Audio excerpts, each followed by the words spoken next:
Forbidden Rite. Yes, it is going to change. There are significant problems that are arising, but we do have solutions.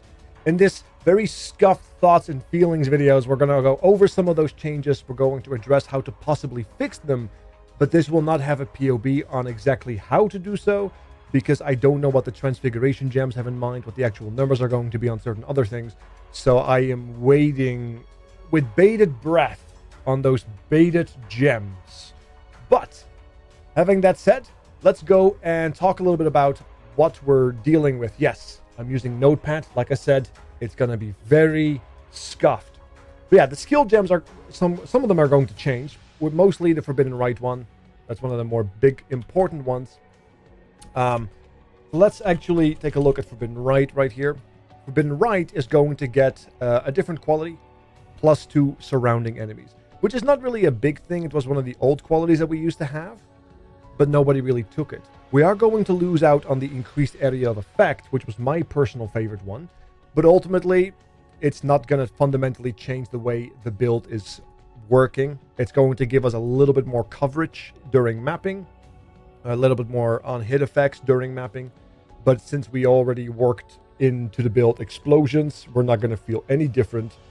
And in very niche situations, due to overlapping and the lack of AoE on the inherent skill, we might have a little tiny bit less DPS as a result. And in other niche situations, we might have otherwise, or we might have a bit more if it's like a very densely packed and such, and we have enough AoE from other sources. Maybe the surrounding enemies could cause overlaps. It has happened. It is possible, but ultimately it's a non-change for us. It's not going to fundamentally switch things. I'm really looking forward to see if Forbidden Rite might have a change with the Transfiguration. That could be interesting. Another thing that we are looking at, sorry for the flashbang, maybe I should make it a little smaller, is the flame, or specifically the Purifying Flame. Oh. Purifying Flame, where are you? Purifying Flame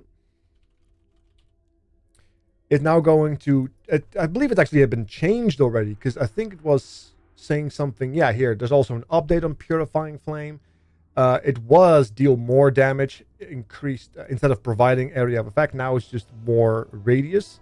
In both cases, bit of a unfortunate change for us, because when Purifying Flame kicks in with our cast on damage taken trigger, we were able to benefit from the Consecrated Ground applies increased damage taken to enemies debuff, which was noticeable. You know, it's like an extra percent extra damage you didn't have to do anything for, plus a little bit of regen.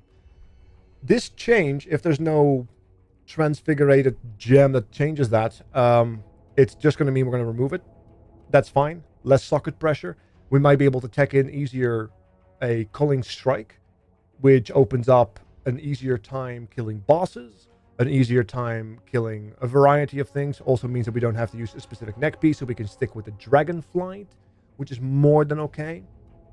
So beyond that, an unfortunate change is going to cost our top end on damage a little bit, but not something to like write home about.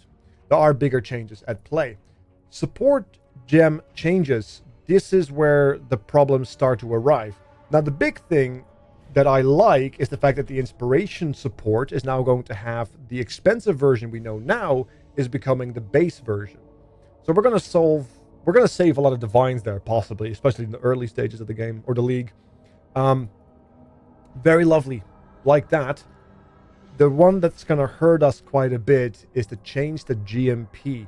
Because normally we would run GMP at an old quality to get this line right here. Supported skills have reduced mana cost. 1% reduced mana cost for the 1% quality. We're going to lose that. So that's an immediate 20% mana cost reduction we're going to have to solve. That is really rough.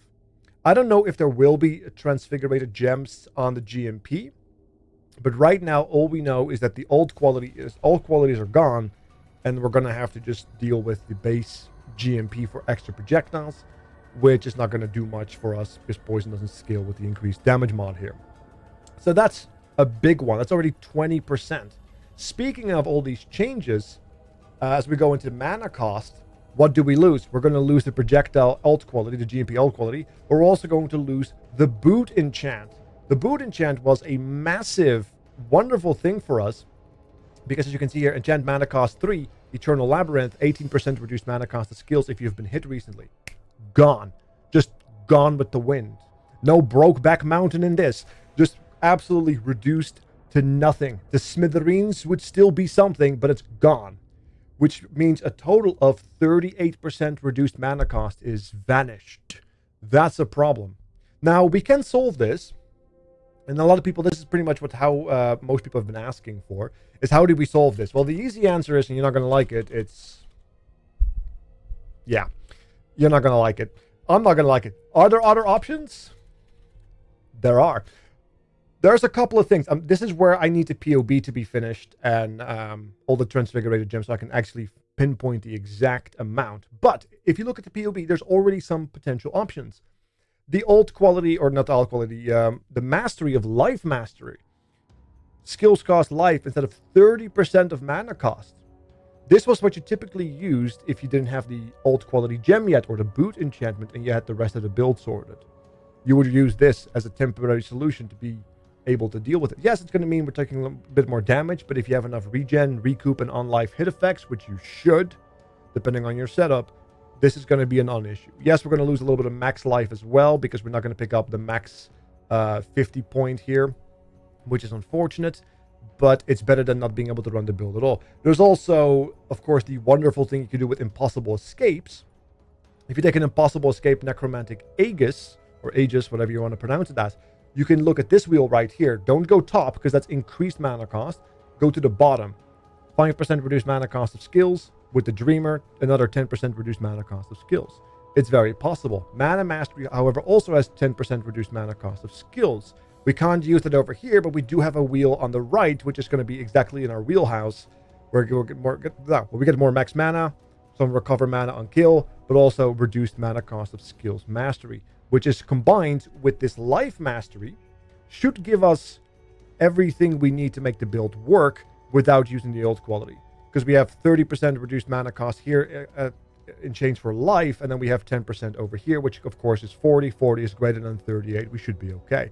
But we don't want to do that if we don't have to, because it would be unfortunate and wasteful for skill points. We want those passive points elsewhere. For example, I would like a different mastery, because we're going to get hit on mana reservation on both the Ashes as well as the Dragonflight. So we might not be able to fit everything in that we like. Like, for example,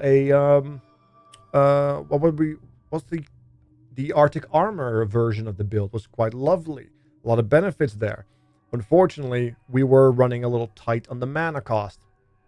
So we might have to use this mana reservation if we want to run this, or perhaps find a maxed out Woke Enlighten, if that's still in the thing, still a possibility. We'll find out.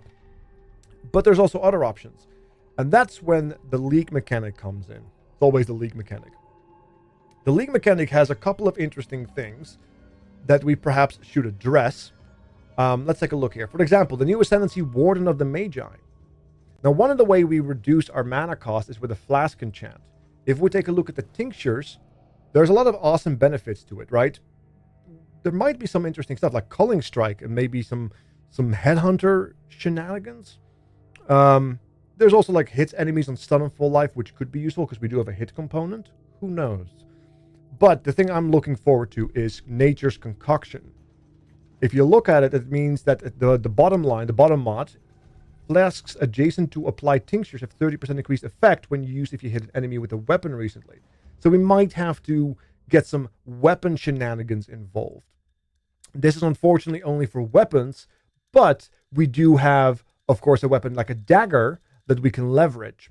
It's out there, but maybe if you do a whirling blades type of movement skill with the rune dagger, this might be awkward, but possible, right? The thing that I like more is if we take a look at the Micro-Distillery belt. Micro-Distillery belt flasks applied to you now have a 30% increased effect, previously 20%. So we're getting a 50% buff on the Micro-Distillery belt. Another interesting thing is on top of that is that do Micro-Distillery belts disable a tincture placed in the 5th flask slot? No, as tinctures are not flasks. So you can get the full benefit of a Micro-Distillery belt and you get a tincture. Depending on the tinctures, that could be really, really good because they're also, as I understand it, toggled and then permanently active.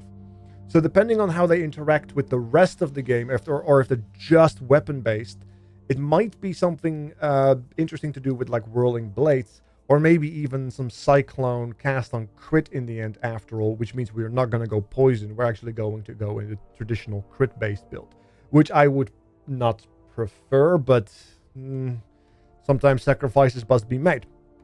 Now, there is another stuff that we should take a look at as well, which is, of course, the Primal Huntress.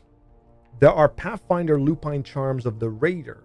Now, the Raider is not the important part. It's the Pathfinder part. Now, I knew there was going to be Flask charges, which is, of course, great. Which gives you, like, one Flask charge, or Flasks at one charge per 3 seconds or something was the last one that I saw.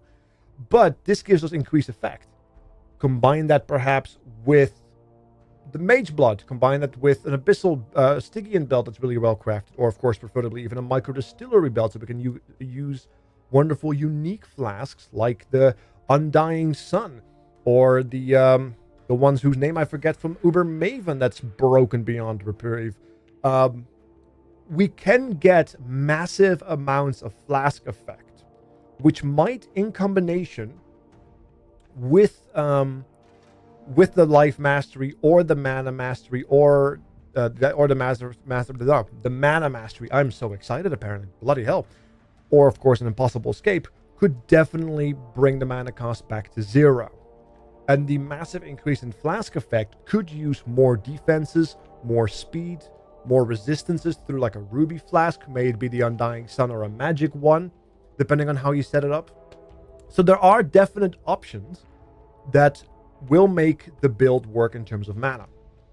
I do, however, feel, compared to the previous, if we can start with the end thoughts, that in the end the damage is going to go down a little bit. I think that's my initial impression. We're going to have some utilitarian gain due to the increased Flask effect. We're going to be a little bit more tanky. We're going to possibly a bit more fast, depending on how the Ascendancy charms are or what kind of tincture we might possibly get.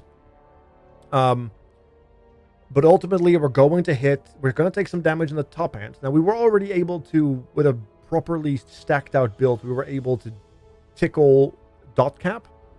So we're now going to be, I believe, below dot cap unless we super juice everything. Is it worth it? If you like Forbidden Rite, absolutely. If not, there are probably better versions of the build that can do the same thing much, much easier, especially since they introduced not too long ago the returning projectiles support gem, of course Nimbus, and getting all those double hits that Forbidden Rite can't be affected by. Other builds on hit effects can be affected by, of course, which is effectively allowing them to double dip on poison stacks, which of course is phenomenal. So Forbidden Rite is going to be fine.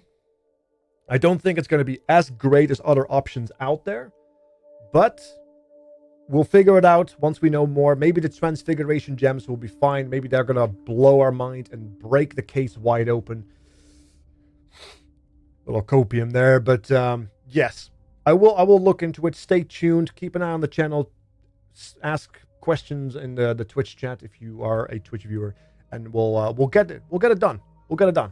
Anyway, thank you so much for watching. Hope this gave you some peace of mind. I'm gonna look further into it and totally not get baited by more gems at all. I'm out.